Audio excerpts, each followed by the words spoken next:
ৰাজ্যত পুনৰ বিশেষ সম্প্ৰদায়ৰ যুৱকৰ কামনাৰ বলি বোৱাৰী গেছ চিলিণ্ডাৰ দিবলৈ আহি ধৰ্ষণৰ চেষ্টা চলাই ৰাজ্যৰ ৰখত পৰিল মোছাৰফ আলী নামৰ এজন লম্পট। ন্যায় বিচাৰি চৰকাৰৰ ওচৰত আহ্বান পৰিয়ালৰ লোকৰ। এইবাৰ এই ঘটনা সংঘটিত হৈছে চিৰাং জিলাৰ বিজনীৰ অন্তৰ্গত এখন গাঁৱত। অভিযোগ অনুসৰি গোহাইগাঁৱৰ উৰিয়াপাৰাৰ মোছাৰফ আলী নামৰ লোকজনে ই ৰিক্সাৰে এঘৰত গেছ চিলিণ্ডাৰ দিবলৈ আহি ঘৰত বোৱাৰীগৰাকীক অকলে থকাৰ সুযোগ গ্ৰহণ কৰি ধৰ্ষণৰ চেষ্টা চলায়। বোৱাৰীগৰাকীৰ পিছে পিছে ঘৰৰ ভিতৰত সোমাই মুখত খপা দি বলপূৰ্বক ধৰ্ষণ চেষ্টা চলাই মহিলাগৰাকীৰ দেহত গোপন অংগৰ লগতে কেইবাস্থানত কামুৰি আঘাত কৰে লম্পট মোছাৰফ।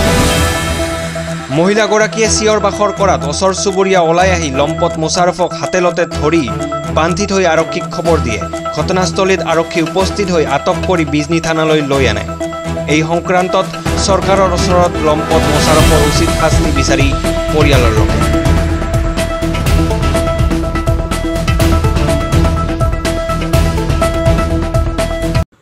ঘটনাটো কি হৈছিল, কিয় হৈছিল? তাৰমানে গেছ দিবা আহিছিল, মোৰ গেছ পাইছে, গেছৰ কাৰণে মানে বেলেগ দোকানীয়ে মানে ফোন কৰি দিয়া হৈছে, মোৰ হাজবেণ্ডে গেছে তাতে এইবাৰ তাই বেলেগক পঠাই দিছে, পিলপিলি ড্ৰাইভাৰ এটা, তাই গেছটো দিবা আহি তাৰমানে তাই মোৰ লগত এনেকুৱা কৰিছে। সেইখিনিয়ে কি কৈছে, চেষ্টা কৰিছিল নেকি? মানে কিবা কৰিব চেষ্টা কৰিছিল কিন্তু পাৰা নাছিল, সেইটোৱে। মই অলপ আঘাত হৈছোঁ, হাতত আৰু বুকত, ওঠত। সেইখিনি কিমান মান সময়ৰ ঘটনা? মোটামুটি 12টা মানৰ হ'ব। ঘৰত কোনো নাছিল নেকি? ঘৰত কোনো নাছিল, মানে ঘৰত কোনো নথকা সুযোগ লৈয়ে তাই সেইটো কাম কৰিছিল। আজি ঠিক 12টামান বজাত মই কামত আছিলোঁ।